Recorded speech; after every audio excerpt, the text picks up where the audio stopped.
The introducer to the introducer. So our guest today needs no introduction, so I'm going to sit down. You don't need an introduction, Bill, but you're going to get one, like it or not. By the way, not to bury the lead, tomorrow Bill is interviewing the President of the United States at the White House in a conversation on criminal justice. So this just in. You might want to ask him what he's going to say. Bill spent 30 years at the New York Times and now heads one of the most adventurous startups in the brave new world of post-print journalism, the Marshall Project. Bill grew up in San Mateo, California, graduated from Pomona College, where he began his journalism career on the college paper, like many of us. Different paper, though, the Collegian. He went to work for the Oregonian in Portland, then the Congressional Quarterly Weekly Report, and the Dallas Times Herald.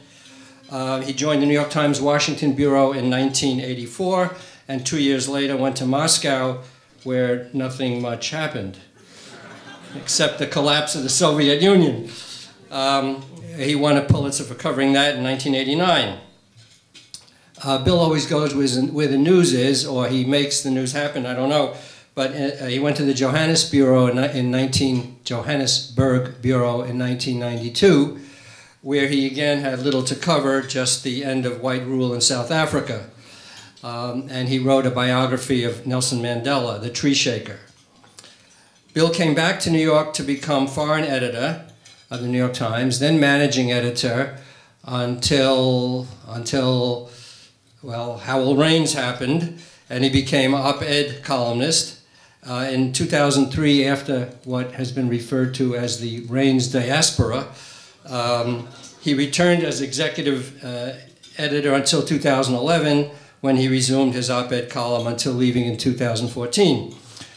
Under his leadership, the Times collected, count them, 18 Pulitzers, mastered the internet, and developed the paywall.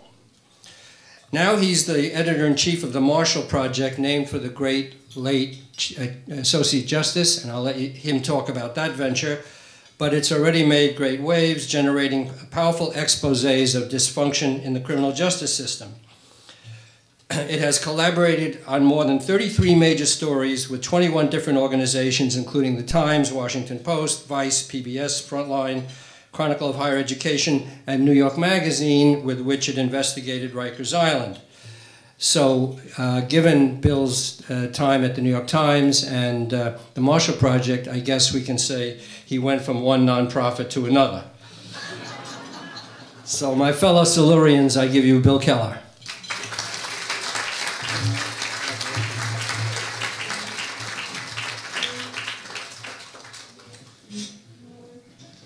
Hello, and thank you for having me.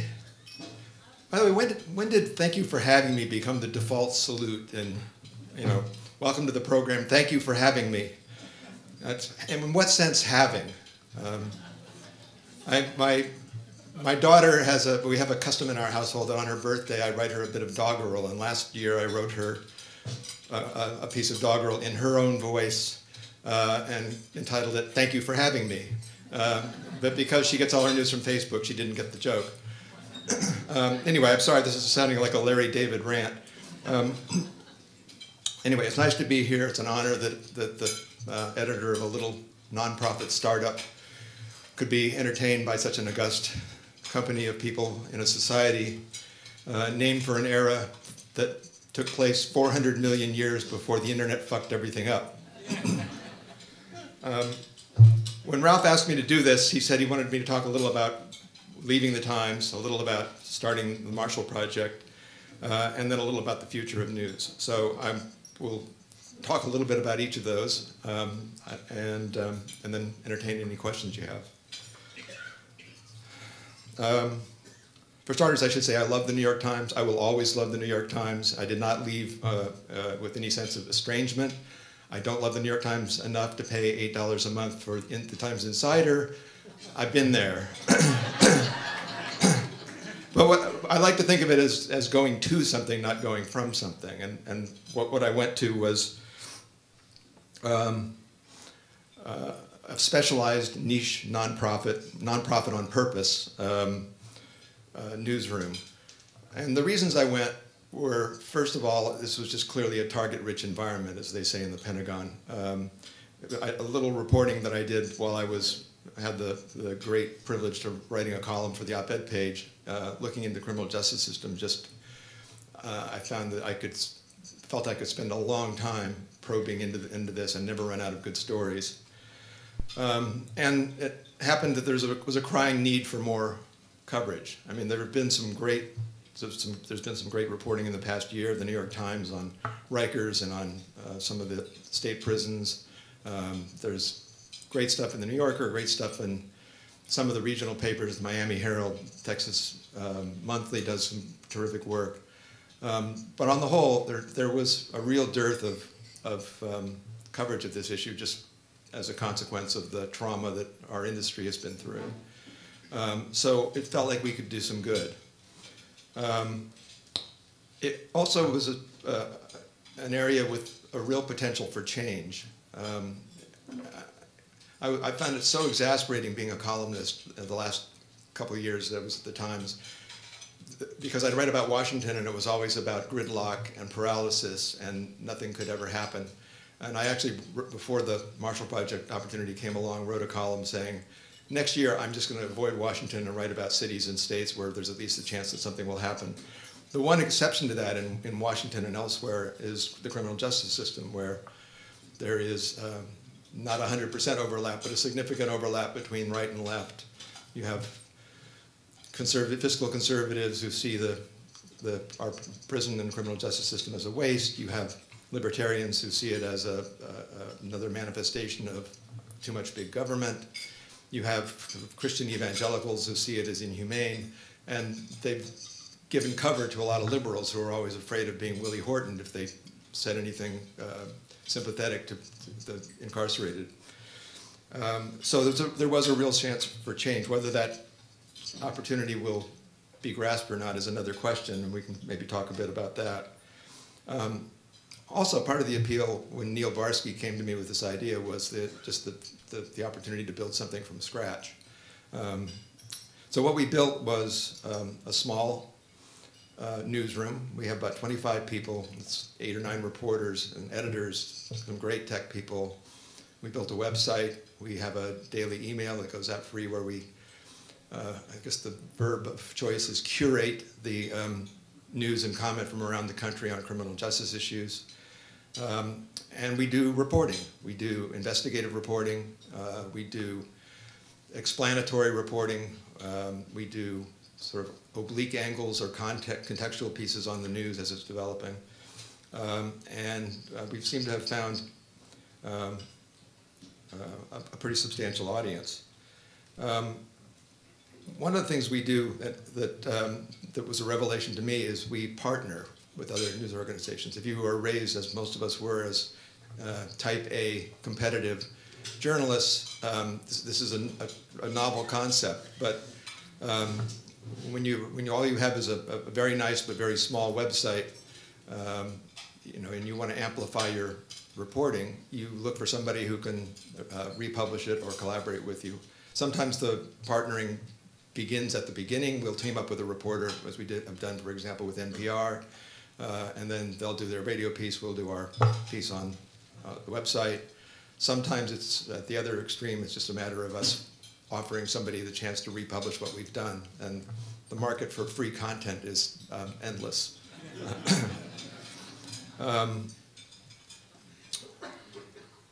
So how is running a newsroom of 25 plus or minus people different from running a newsroom of 1,200 people, aside from the obvious? One difference certainly is the business model. When I was at the Times, fundraising consisted of getting in the elevator and going up to the 16th floor and explaining to Arthur Sulzberger that if he took another $1 million out of the newsroom budget, Western civilization as we know it would end. Now it's more a matter of putting on your knee pads and going to foundations and wealthy individuals and persuading them that what we're doing is worth some of their generosity. I did have one extremely generous donor asked me if I wanted to smoke a little weed with him before I went back to the office. Arthur never offered me that opportunity. Another obvious difference is the intimacy. I mean, I can talk to everybody who works for me every day, and on some days do. We can fit the entire staff around a few stools at a bar, and often do. By the way, I want to commend you all for having brought back the idea of drinking at lunch. It was, I mean, I missed that.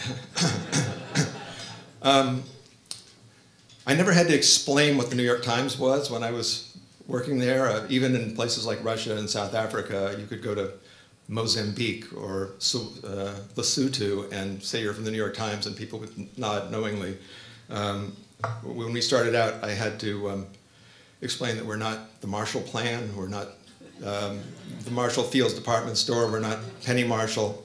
I think we've overcome that hump. Our kind of triumphant branding moment was when the TV critic for The New Yorker, reviewing the new season of Orange is the New Black, said, all of the stories are ripped straight from the Marshall Project, and didn't feel obliged to explain what the Marshall Project was. So I figured, you know, we've arrived. Another thing I really like about the Marshall Project is most of the reporters are young, and most of them like to be edited. They yearn for somebody. This is not universally true at the New York Times, as some of you will recall. They yearn for somebody to tell them how to make their stories better. My humor repertoire consists of exactly one joke. It's a joke at the expense of editors, which if you insist later I will tell, but I think a lot of people in this room have already heard it. But when I tell it to my current crew, they're like, what, huh? What's wrong with editors? They love editors, so they'll grow out of it, I'm sure. But and this partnership thing. I got an email a couple weeks ago, maybe a month or so ago now, from Joe Sexton, who worked with me at the Times for many years and now is one of the editors at ProPublica, very successful, well beyond startup at this point. And he said, I think we're working on the same story. And it turned out, in fact, their reporter and our reporter were working on a similar story, the same story, but from different ends. One of them from the victim's end, one of them from the cop's end. And Joe said, you know, his first instinct was to immediately get on the phone to his reporter and say, you got to crash your story get it into me by the end of the week. We got to fuck the Marshall Project. And my first reaction when I heard from him was, you know, let's call up Ken Armstrong as the reporter and tell him he's got to write this week. And the reporters decided, wouldn't it make more sense to just pool our resources and collaborate on this? They both have mountains of material and really interesting thoughts. And so a partnership was born. And I try to imagine something like that happening 10 years ago, and it eludes me. The other thing that's different about the Marshall Project is the sense of mission, is the expression I like to use. In the announcement of my appearance here today, the Marshall Project was described as an advocacy upstart. We may be an upstart, but we are not an advocacy organization. We are a journalistic organization. We apply the same standards to what our writers do that I like to think that we applied at the New York Times. You know, advocacy is convinced and prescriptive journalism. Impartial journalism, the kind that I like, has to be both open to new evidence and avoid endorsing particular parties or outcomes. That said, it feels very different. I mean, I think all of us who've worked for mainstream news organizations feel like we were part of some larger civic purpose. I certainly felt that way at the New York Times, but I didn't think about it all that often. It was more implicit in the job. At the Marshall Project, we're much more down on the ground, sort of closer to the front, I guess. And it does feel like we want to change things.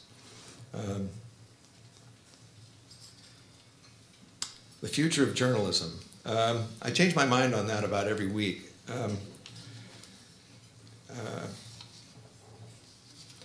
So I have an in-house focus group of 2 daughters. Molly, who is 18, is the one I mentioned earlier, gets all of her news from Facebook. So you would conclude from that that the idea of this one big aggregated New York Times-y place where you go and get all your stuff is now completely passé. Because she doesn't know where the stuff comes from. Friends send her things, her feeds automatically send her subjects she's interested in. She's unaware whether it appeared in the New York Times or BuzzFeed. If Molly Keller and her friends are your focus group, then places like the New York Times or BuzzFeed, which is trying to be a one-stop shop, are doomed. My other daughter's 13, and she gets all her news from BuzzFeed. So if your sample is Alice Keller and her friends, you conclude that there is an appetite, a market for some place that you trust and connect with, and that's your destination for getting your news. So who knows? On the non-bright side, I've been toying with a theory lately that we've been talking for the last 15 years about how journalism is in transition. We're on the way to somewhere. And my theory is that maybe we're not actually in transition. Maybe this is the destination where there's constant turmoil, a perpetual dread about our survival. Companies burn bright for a few years and then they collapse like black holes. And there'll be a constant quest for clickbait, no time for reporting or reflection or rewriting. That's when I'm in my more morbid frame of mind. And then when I'm in a less morbid frame of mind, I look at the bright side. Part of that is, I remember when I was foreign editor, it was during a time when a lot of the newspapers that had foreign bureaus, the Baltimore Sun, the Boston Globe, Chicago Tribune, started rolling back their correspondence. And it was obligatory for foreign editors to wring their hands in dismay that the Baltimore Sun is no longer giving us our independent coverage of Moscow. We have to subscribe to the Times Wire service or the Washington Post.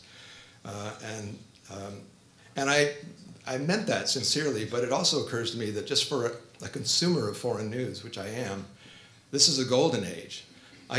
There isn't as much stuff out there, but I can get all of it on my desktop with the click of a mouse. I can read not just the American press, but the British press and any other press that's either in English or in a language I understand. So I can follow what's going on in Moscow from some of the websites there. I can follow South Africa from some of the websites there. So I don't feel cheated by the fact that the Baltimore Sun doesn't have a Moscow correspondent anymore. I feel sad about it, but it's not an unalloyed sense of grief, I guess. And the other thing on this, I don't know if this is good news or bad news or just an interesting observation. My friend Jill Abramson, who's working on a book about the future of journalism, has noticed that all of the mainstream media are in hot pursuit of page views and uniques. It's all about the metrics. And all of the, or at least some of the newer news sites, BuzzFeed, Vice News, are hiring reporters. In the case of Vice News, they send them to war zones. In the case of BuzzFeed, they have a large and quite good investigative reporting team. They have a full-time reporter who writes about nothing but capital punishment. So it's like they're sort of charging towards some great middle, and whether we get what you get is a convergence in the end or just a big clash, I have no idea. Which I guess is, to put it bluntly, my thought on the future of journalism, which is I haven't got a damn clue. And with that, thanks for having me. And if you have questions, bring them on.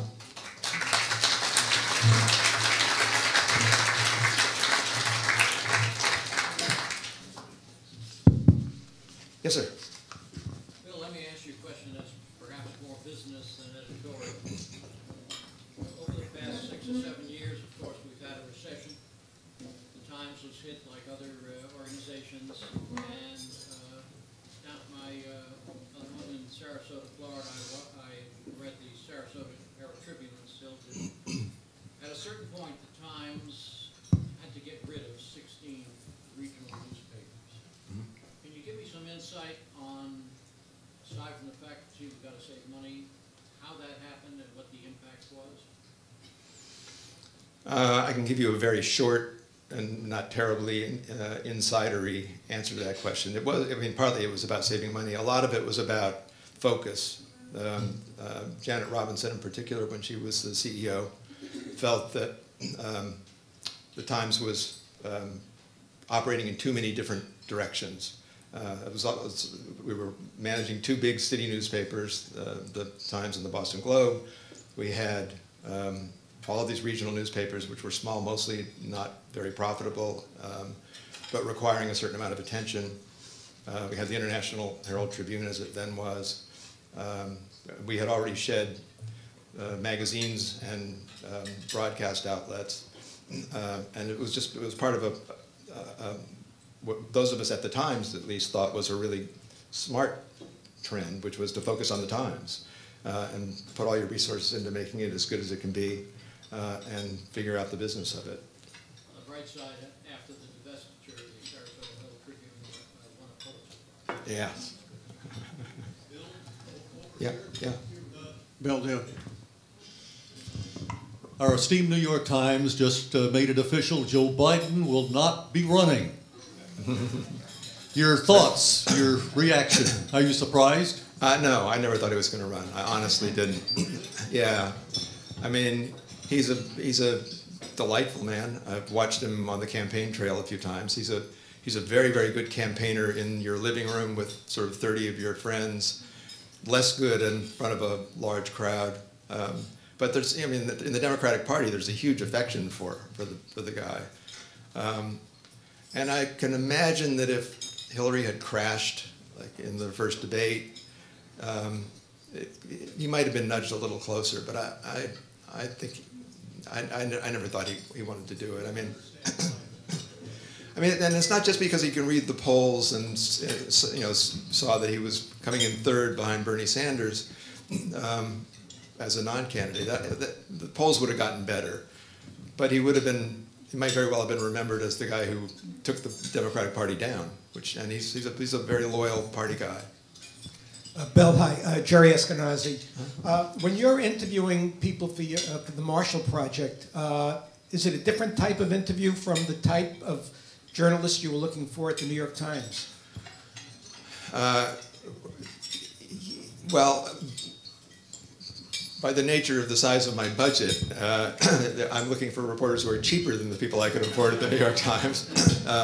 As a result of, although we have a couple of very seasoned reporters, Ken Armstrong, who works for us full-time based in Seattle, has 3 Pulitzers to his name, so we're not completely a ship of newbies. But most of the people who work in the newsroom are under 35, and some of them are under 30. We looked for, but I think the characteristics were pretty much the same. I used to always complain at the Times when job candidates were brought in, reporting candidates were brought in, and you'd ask them, what do you want to do? And they say, I want to do long-form narrative. And I just craved the idea that somebody would come in and say, I want to cover a beat. Now I'm in a position to make that a hiring or not hiring criterion, and so we've hired people who are, not that they have narrowly defined beats, but I want people who do a story and then build on it and use the sources and the understanding that they've got to go deeper, and that's what I've got. Yes? Since I was given this, I'm going to use it. I also run a very small website, probably a lot smaller than yours, and I'd be curious to know with whom do you partner, or who are your partners, and how much traffic do you get a month? Just even if... Neil Barsky gets really, really angry when I give out numbers, so I'm not going to give you numbers, but I'll tell you that when we partner with the right people, we get much, much more traffic off of our site than on our site, and that's part of the reason we do it. We partner with different news. I think Ralph said something like 21. It's upwards of 40 now, different organizations we've partnered with. No, we give them articles, or we give them articles in exchange for something. In some cases, they provide the photography or the graphics. In some cases, they help us pay, particularly if we use some freelancers, and if we're paying somebody a freelance rate, we like to get some of that reimbursed. But we've partnered with the New York Times, obviously, is great, and the Washington Post. We've done more than one with each of them. And one reason I particularly like doing that is that people who make decisions, policymakers, legislators, still tend to live in an analog world. So we did a piece on Attica, on the case of guard brutality at Attica that ran 3 full pages in the New York Times, and plus a big hunk of the front page.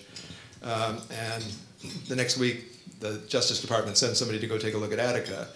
If that had just been on our website, I suspect we wouldn't have heard any follow-through from it. But being on the front page of the New York Times gets you noticed.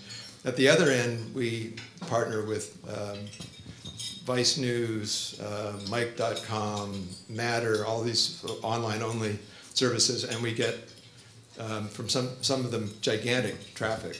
I mean, because they have a vast audience. We've got a partnership now with Yahoo, where we can just upload our stories to their site, and if it's something they like enough that they want to put on their homepage, it'll get just huge traffic. Yes. Go over here. But you got to fight your way to a microphone. Hello. This way. What specifically about the criminal justice system, other than the prisons that you've just mentioned, was so terrible that you started the Marshall Project? I mean, what prompted you to do this? The idea was not originally mine. It was Neil Barsky, who was a former Wall Street Journal reporter who, as he says, learned as a reporter that you don't have to be all that smart to get rich, and so he went and started a hedge fund and got rich.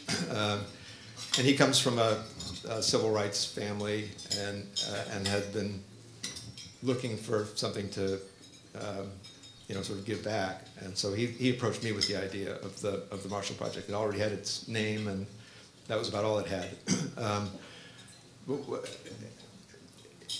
I think the easiest way to put it is that it's just a whole machine that, I mean, essentially the way the criminal justice system works, and I'm putting this in a little polemical terms, but is it scoops up people, mostly young black men, disproportionately young black men, scoops them up, locks them away for periods of time way longer than other developed countries, other democracies lock up their people who are convicted of crimes, provides them with very little in the way of education, job training, anything that would help them adapt to life on the outside, releases them, because 95% of them get released, does a lousy job of monitoring what they do afterwards, and surprise, surprise, a huge percentage of them end up back in prison within 3 years.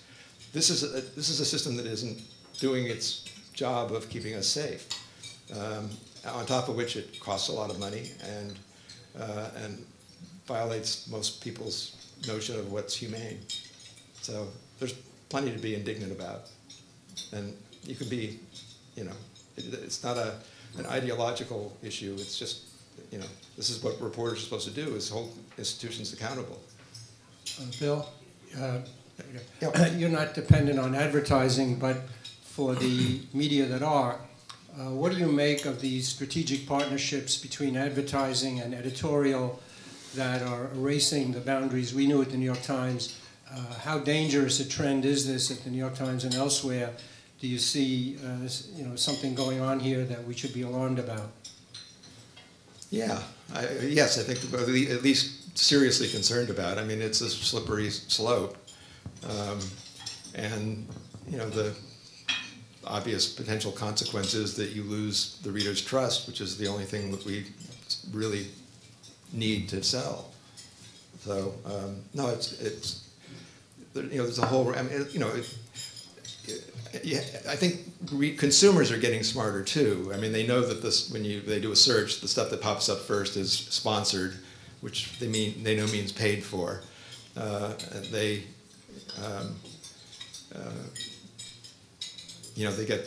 install ad blockers, which helps. So readers aren't quite as likely to be fooled by some of this so-called native content. But I think it's a worry. I mean, it's a line that is worth maintaining.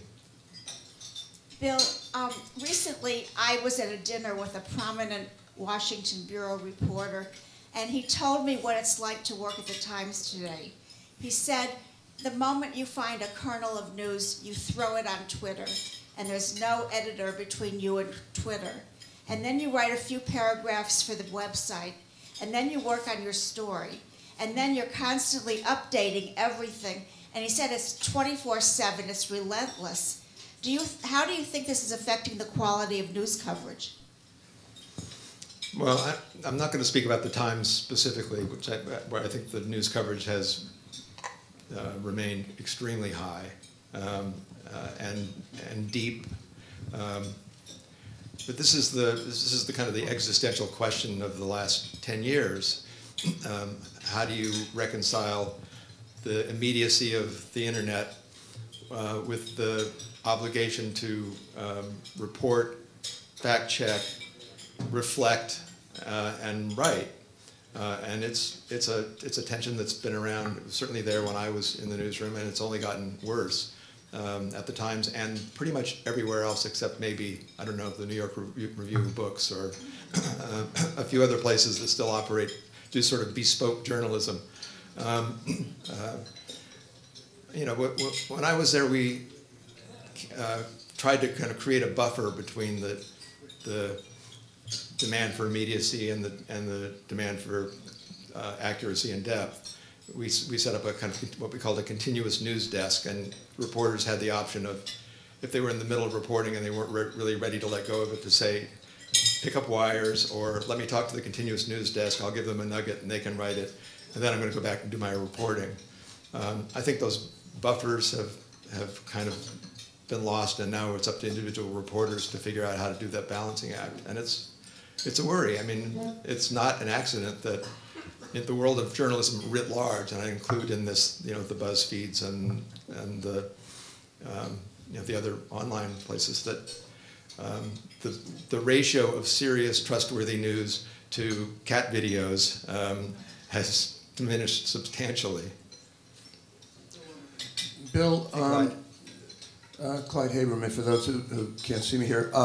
When I did my New York column, I probably did more prison-related columns than most. It's an issue that's always intrigued me. I also found, to the degree, we were discussing this at the table here before, that to the degree that reader mail is a guide to how much interest there is in such issues, that among the smallest volumes of mail I would get would always be on prison issues. Has that changed now, do you think? I don't know how you judge it. The Attica piece was terrific, for example, but in general, are you getting a lot of reader interest? Can you judge this? Yes, but we're getting we're getting the people who are not. I'm not sure we're converting people in huge numbers to be fascinated by what goes on in prison. We're certainly attracting the people who have some interest or sort of potential interest in it. I think that's the case for sustaining this kind of coverage, not getting distracted by the next bright shiny thing that comes along. Some things have changed. I mean, I mentioned earlier the kind of growth of a really serious conservative advocacy of prison reform and criminal justice reform generally. You have a generation, the millennials, who grew up with low crime rates, without the kind of crack panic and the Willie Horton ads, and they are much more. This is an issue that has been picked up on the sort of college age and up list of social justice issues. So that's getting some more attention from them. And I think people are writing about it more this year. My wife says I'm always supposed to say, it's no coincidence that since the Marshall Project started, so it's very hard to get people to sympathize with people who are locked up in prison because most of them are guilty. A lot of them are guilty of really bad things, and some percentage of them can be counted on to do more really bad things when they get out. So it's something we as a society prefer not to think a lot about. But that's, I do think that's changing somewhat, but it's human nature that we're fighting. How many employees do you actually have, and what is your budget? Oh, sorry.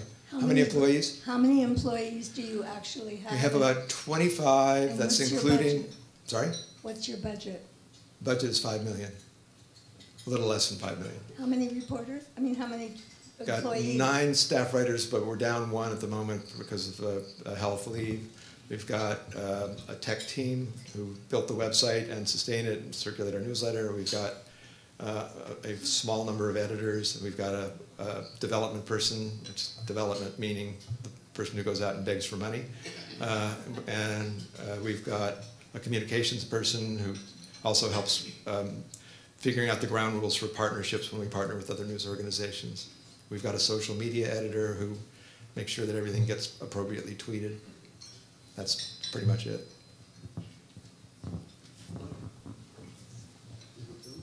Bill, you discussed the inequities of the criminal justice system.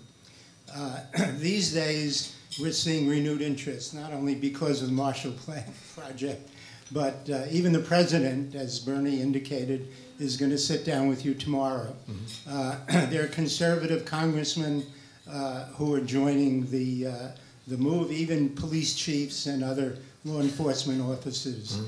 Pushing back, however, is what has been a growing privatization of prisons in this country.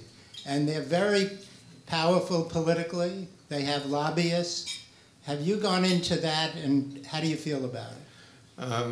We have gone into it, and we've got on our very long spreadsheet of stories in the works more to say on that subject. I mean, just a couple of qualifiers. Actually, the number of, the percentage of prisoners in this country who are in privately run prisons is quite small, but the privatization is much bigger than just operating the prisons.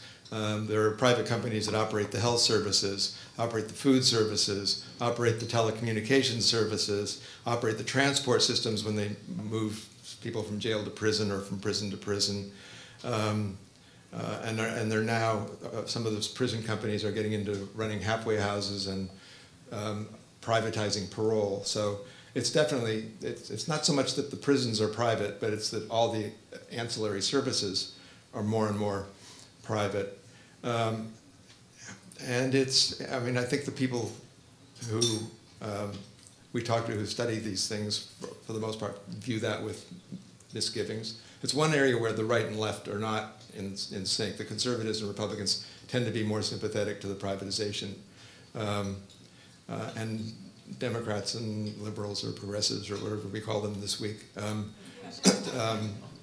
to look at that as, greedy bastards, screwing the downtrodden. I mean, I don't take a position. I just like to see where the reporting goes. One other qualifier I'll give you is that, yes, these companies give fairly generously at campaign time to candidates, but on the other side you have the corrections officers' unions who push very hard to preserve their perks and to keep the prisons from being sold to somebody who might want to downsize the staff. Bill, want to hear a bit more about tomorrow, and specifically about how that came about, and is that an indication that your Marshall Project journalism is having some resonance, as we say, in high places? I hope so. Up to the last part, I mean, obviously, I very much hope so. It began pretty routinely during this, over the summer. I sent the White House a request for just an interview on criminal justice stuff. I mean, we noticed that this president is unusually open to doing non-conventional, alternatives to the sit-down interview with the columnists from the mainstream press. He's done, he went to visit the prison with Vice News. He's done interviews with online-only sites. So we said, why not us? So I sent him a request, and the White House Communications Office didn't say no, and didn't say no, and didn't say no, and then before I knew it, they were saying yes. But they morphed it into more of an event. I mean, I had pitched it originally as something that we would want to do in the fall because it was clear that legislation on the Hill would be coming to a head as it is. They're marking up Senator Grassley's bill this week. So, if he was serious, as he seemed to be, about wanting to make this one of his legacy issues, that an interview at the time when Congress was percolating away might be in his interest too. And then it turned into this somewhat more extravagant event because this new group of law enforcement officials, prosecutors and police chiefs, has materialized in support of reform.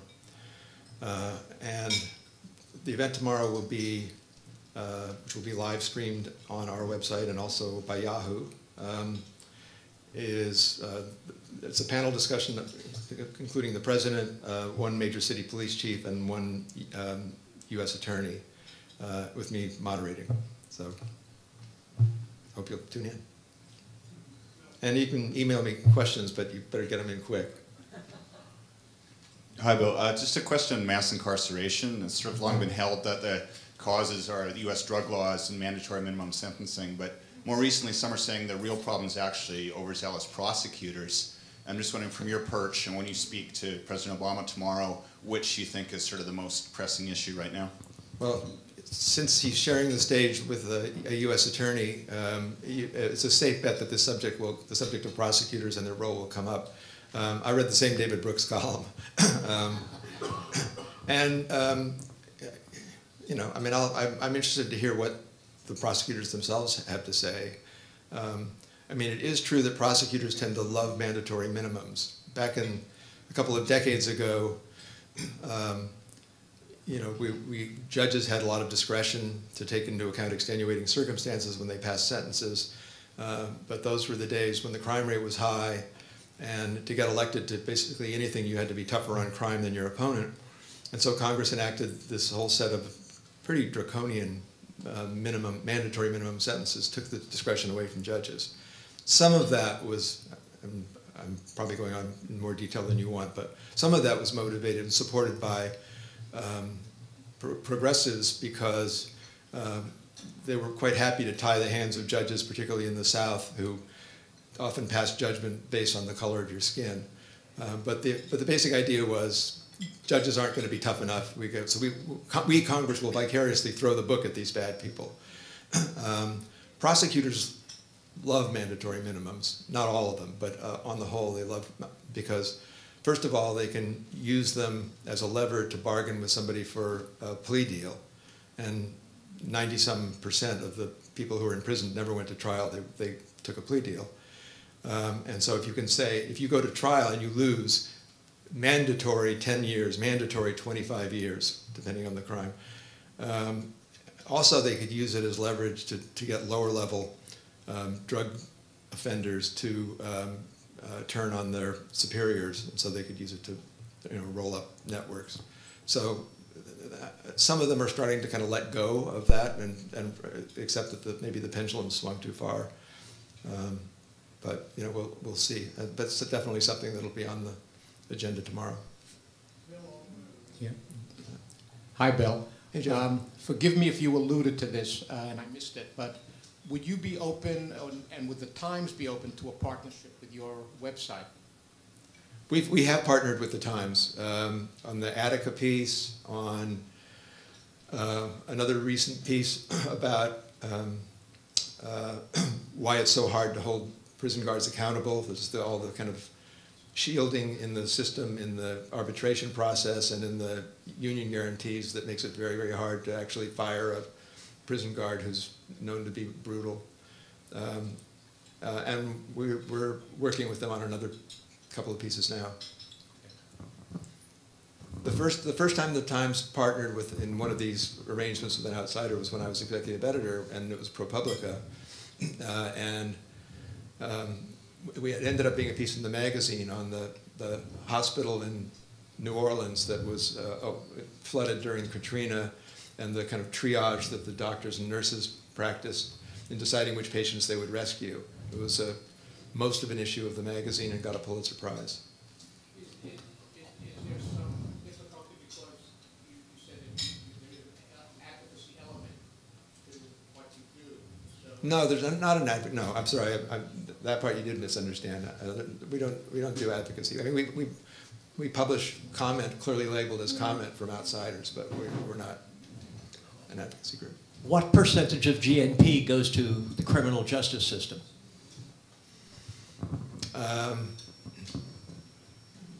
I can't retrieve that from my bank of miscellaneous statistics.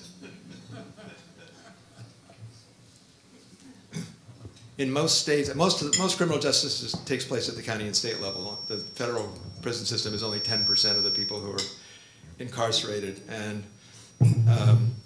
in a number of states, I think maybe most states, the corrections budget is vies with the state education budget to be the single most expensive item in their budget. But percentage of GNP, I don't know. You mentioned Jill. Okay, you mentioned Jill Abramson earlier. Mm-hmm. What is your take on what happened with her at the Times, and how do you think women are faring there? I'm not there, so I don't know how women are faring there. But I mean, I certainly see a lot of women's bylines, and I know a lot of people at the paper took Jill's departure as a kind of wake-up call. I mean, I thought it was. I am friends and admirers of both Jill and Dean. I had been out of the newsroom for more than 2 years when she, fell off the ship, and so I don't really know all the details of what happened. And if I did, I probably wouldn't tell you. Bill, when you and I were both working overseas, we had basically 2 deadlines a day, noon and sometimes midnight. Now there are 18 deadlines a day. There are 20 deadlines a day. Right. How do you tend the quality on your website when you have that many deadlines and that many changes that can be made? It's really, really hard. I mean, and some of it's on reporters to just learn to say no. That's hard to do in a job market where the journalism jobs are not in copious supply. But as I said earlier, that's sort of the existential question, the contest between the demand to file right now and then file right now and then file right now, because somebody else might beat you by a nanosecond, and the desire to do something really well and fair and thoughtful. But it's true that more mistakes are showing up. Yeah, sure, it is true. Believe me, it depresses me as much as it depresses you. Bill, about 10 days ago on Reliable Sources on CNN, Dean was asked about the future of print in terms of journalism. Mm-hmm. And Dean said, even though we're going digital, I don't think print is going to go away very soon. Would you agree with that? I would defer, yes, I think so. I mean, some places print has gone away. A lot of newspapers have been shut down. Although, I always try to keep in mind that the people who started closing newspapers weren't, digital moguls. They were newspaper publishers. As Ralph noted in the intro, I worked for the Dallas Times-Herald, and back in the day when Dallas had 2 really good competitive newspapers. Sometime after I left, the Below Company, which owned the Morning News, came in, bought the Times-Herald, and shut it down the next day. So the kind of diminution of quality journalism began, before we had the internet to blame. But we still have vinyl records. There's just a very niche market. So maybe newspapers will endure as a sort of niche market. Bill, over the weekend, there was an amazing story in the New York Times by Sonny Kleinfeld about the death of a man named George Bell who died alone. Yeah, no, I read it. And the reader response was unusually large.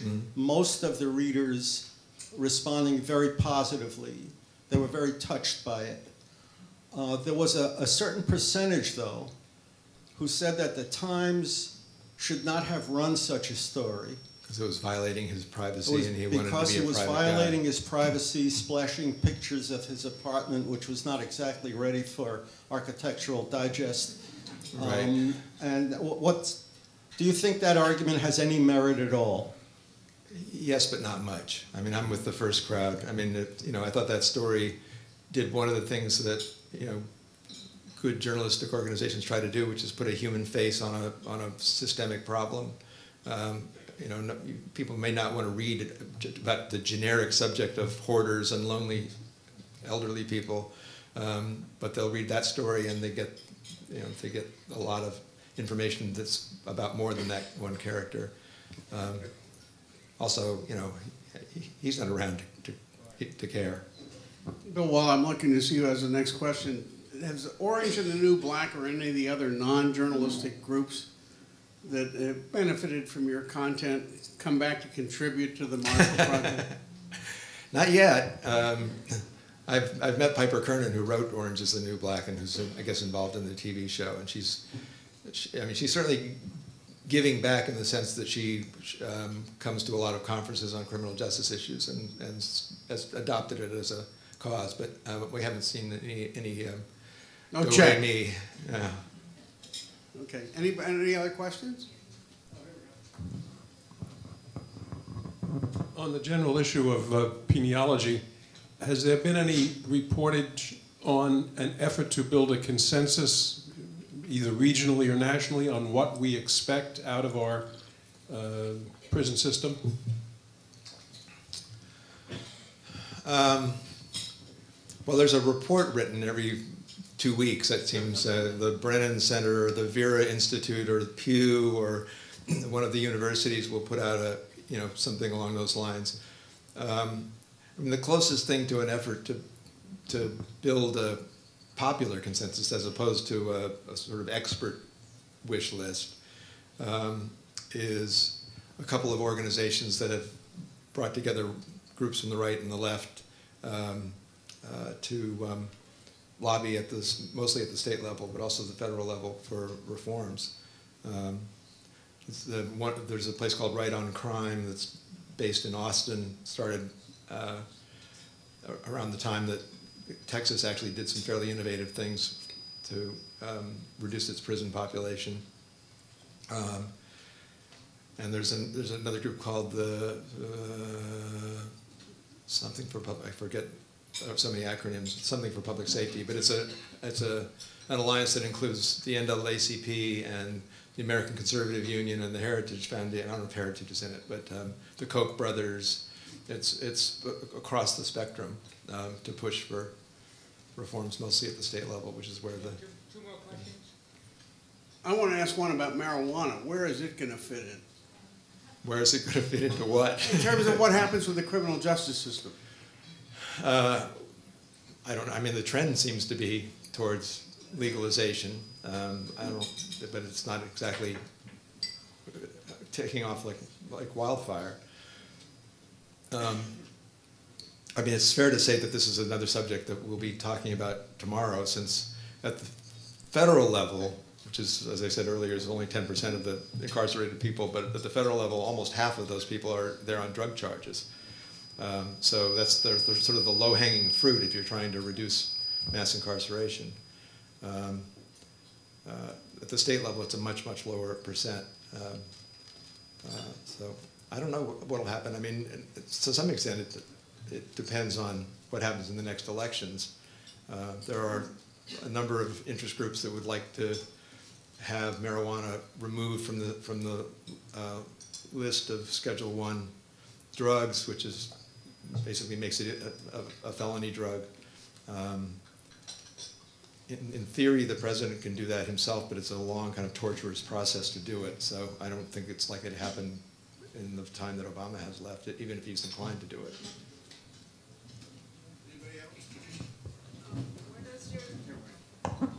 Where does your development officer go to raise money? What are her major prospects?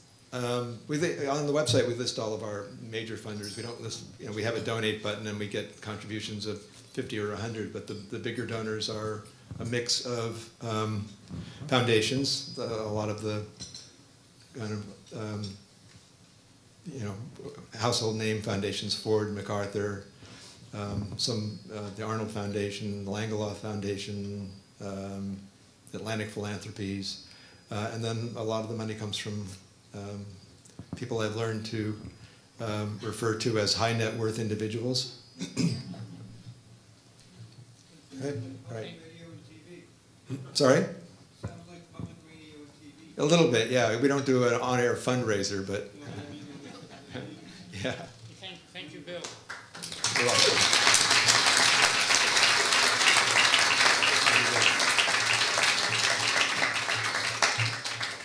And don't forget, Bill, you are now an honorary member of the Silurians, so we hope to see you here. And again, our next function will be dinner, November 17th, for Gay Toys. Thank you.